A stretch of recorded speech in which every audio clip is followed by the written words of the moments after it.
Hey guys, Scott here, Telecom Guy 10, back with another quick unscripted video for you. Behind me is an HP ProDesk PC that's currently playing VLC, 3 instances of VLC player with live broadcast TV. This is a cool thing I've been wanting to do for a while, and I finally decided to go out and do it. So I wanted to give you guys a quick overview of how this works. This is totally free TV. It's no subscription. It's over-the-air TV. But I didn't have to run coax or TV cables through all of my walls and all that stuff because nowadays I really don't watch enough TV to really justify that much work. And I'd rather not tear any more holes in my walls than I already have for the existing data cabling. So why not leverage my existing enterprise IP network at home, my enterprise grade IP network at home, and just use what I have already rather than running something new and additional. So in this quick video, I'm just going to briefly go over what this is, how it works, and show you the different parts of it. And this isn't going to be a how-to video. There's plenty of how-to videos on how to do this. But I will welcome any questions or comments. So anyways, let's get started. First thing we'll do is we'll go outside and we'll take a look at my very temporary antenna setup outside. And I'll just show you what I'm doing to receive the channels. And then I'll show you the infrastructure that actually makes the TV show up on network for phones, smart TVs, Android phones, tablets, all that stuff. Anything that can run VLC player or really a media player capable of streaming can do this. So let's go take a look. Alright guys, so we're here outside my house, and I have the ladder out because I just added some, like I said, this is temporary, so I realize this is not the safest or most professional setup in the world. But I've got some steel cable running to just some cinder blocks, just to kind of keep this thing from flexing too much. It's buried about a foot in the ground or so. This is a 10-foot. This is a 10-foot Roan tower section, the ham radio tower. I have another 50 feet of it, but in order for me to put something like that up, I'm going to need to get a friend of mine who is more of a professional with this, and we'll have to lay some concrete and things like that. But anyways, getting to the point. So right here we have a single 10-foot radio tower section that's buried. I've got some black box coax that runs in the house beneath the siding. It goes in through the side of the garage. And right there you'll see the tower stops, and then just sitting on top of it, I have 2 aluminum military surplus connectable aluminum tower mast sections, and then I just stuck a $15 like I said, this is temporary, and I've actually got a proper outside antenna on order, but I just wanted to see if I could make this work. So this is just like an $18. It's designed to be a desktop set of rabbit ears for a TV inside, but anyway, so it works. I'm picking up 3 channels from Fox Chattanooga, which is about 40 minutes south of me. And sorry, people don't like exhausts on their vehicles around here, apparently. But anyway, so that's pretty much it. This is the outdoor antenna setup. I'll show you just really quickly. So the coax comes down. I just raised it, so this was actually a nice and neat service loop that was tucked in here, but right now it's just a slinky cord because I just added that additional height right there just to see if I could get any more channels. I did not, so I'll have to try a different approach, but that's why that looks like that. It just tucks into the siding, and then it runs along the house, and it goes right here, and then it just tucks in right here through this little hole, and then it runs all the way across, and then runs through my my D-rings, my cable D-rings. So you'll see the coax comes here, and then it meets my my Allentel D-rings right here, and then it runs all the way over there, and we'll continue going over here. This place is a disaster down here because I just got some new shelving, so I'm moving everything around. So everything runs, well, I say everything, but the single coax cable from the outside runs right here to this 24 dB VHF, UHF, FM radio wideband, just distribution amplifier, pretty basic and expensive one from Amazon.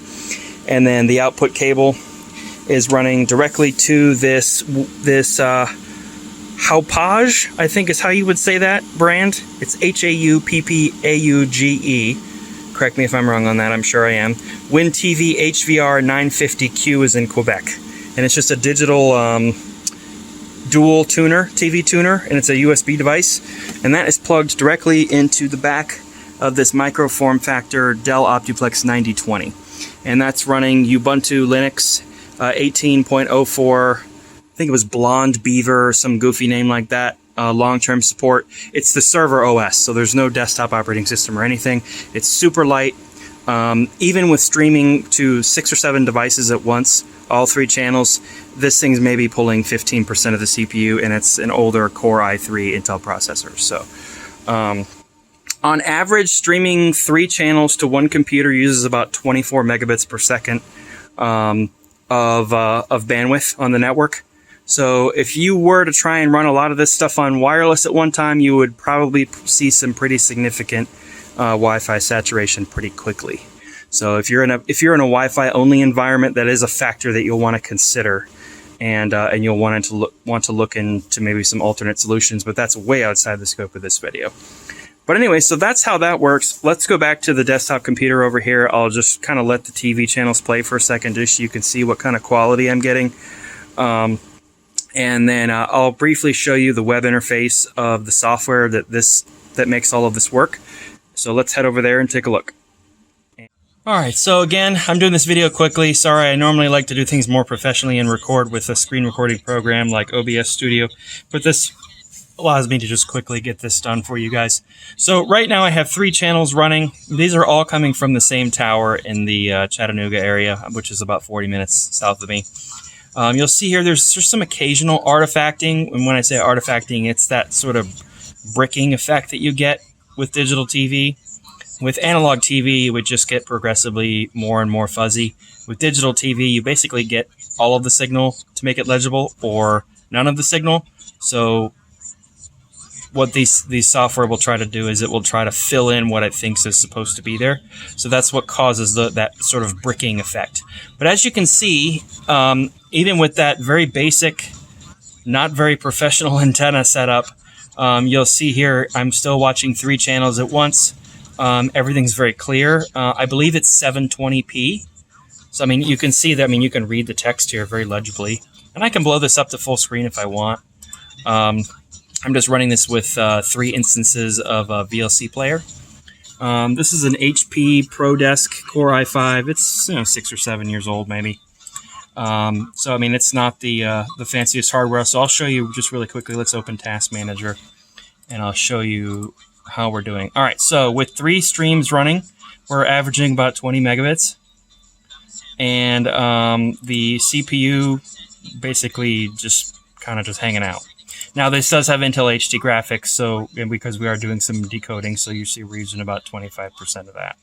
So, in other words, well within reasonable margin for even 10 or 12-year-old desktops will be just fine, so long as they have a decent processor or some kind of embedded GPU, even if it's just something as basic as Intel HD graphics. Let's see, this one's an Intel Graphics 530, if you wanted to look up the specs on that. But like I said, it's nothing fancy. And this plays more than adequately. The cool thing is in addition to, let me expand my toolbar here. In addition to, oops, wrong keyboard shortcut there. So, in addition to getting the actual television content, I can also get the electronic program guide data.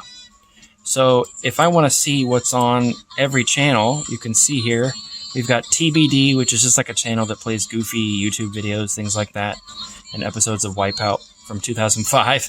And then you got Fox, which has news and things like that. You guys know what Fox is. And then ABC. But you can see here, it actually tells you what's playing right now. And it goes a pretty good bit ahead. So like you can see tonight at 10, it's going to be first at 10 on Fox Chattanooga, the news. You'll see Big Bang Theory running a couple episodes from 7 to 8 o'clock. And what's cool is it does give you a little bit of information. Like it does give you the rating. I have seen it where on other people's setups where they actually get the description of the show, like a brief synopsis. Like if we wanted to watch this episode of General Hospital, you would see down here a description of what the episode's actually about.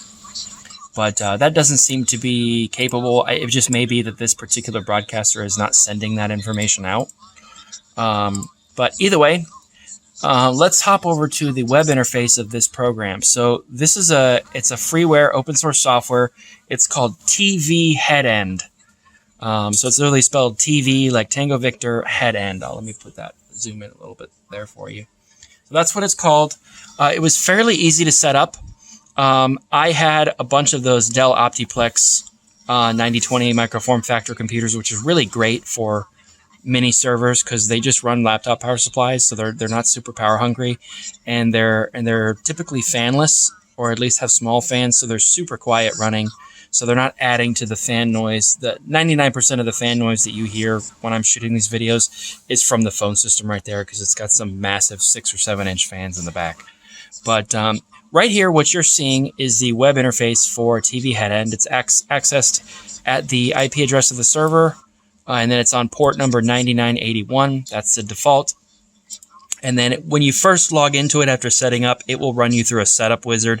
It's pretty straightforward. Like I said, there's a lot of YouTube videos. If you just type in TV head end setup or configuration, you'll find a video that will tell you how to get the basic stuff set up. These TV tuner sticks are really affordable. I think I spent maybe $60 and I bought 3 of them.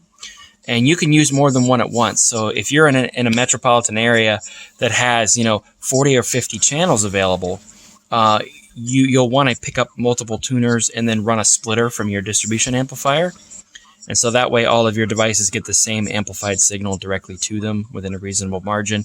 That way you get the maximum amount of channels. And that way if you have, let's say you had an 8-bedroom house, for example, and you wanted to be able to everybody in each room to be able to watch multiple channels at once on their phone or their TV or whatever the circumstances may be, you would be able to do that, and you would have the capacity and bandwidth to do that. So, I mean, even just running that little Dell Optiplex, I could probably run 20 or 30 simultaneous streams of the same thing. And then at that point, you'd be looking at saturating your network. So, but I don't think anybody really watches that much TV at once. This is really just something I built just to see if I could do it and make it work.